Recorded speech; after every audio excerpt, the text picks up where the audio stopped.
బుజ్జమ్మ ఒక్కతే హాల్లో కాఫీ టేబుల్‌పై కాలు మీద కాలు వేసుకొని కూర్చొని ఉంటే, ప్రచండ బుజ్జమ్మను తదేకంగా చూస్తూ, కోపంగా చూస్తూ ఉంటాడు.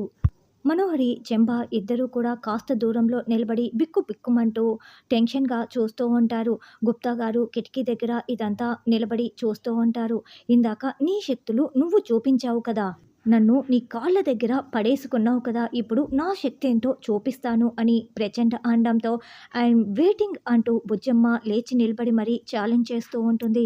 "మాటలు కాదు ప్రచండ, చేతలు చూపించు" అని బుజ్జమ్మ వేలు చూపిస్తూ వార్నింగ్ ఇస్తుంటే, మనోహరి చాలా షాకింగ్‌గా వింటూ ఉంటుంది. "ఆ" అంటూ ప్రచండ మంత్రదండంతో మంత్రాలు చదువుతూ ఉంటాడు.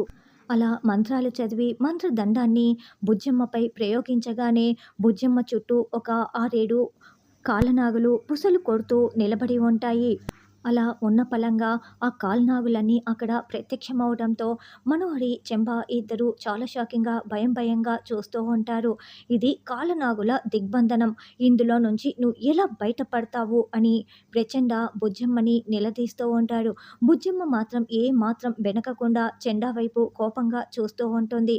గుప్తా గారు కూడా చాలా కాన్ఫిడెంట్‌గా అలా చూస్తూ ఉంటారు. అయితే బాగీ రాథోడ్ గానీ, అమర్ కానీ ఇక్కడ ఎక్కడా కనిపించరు.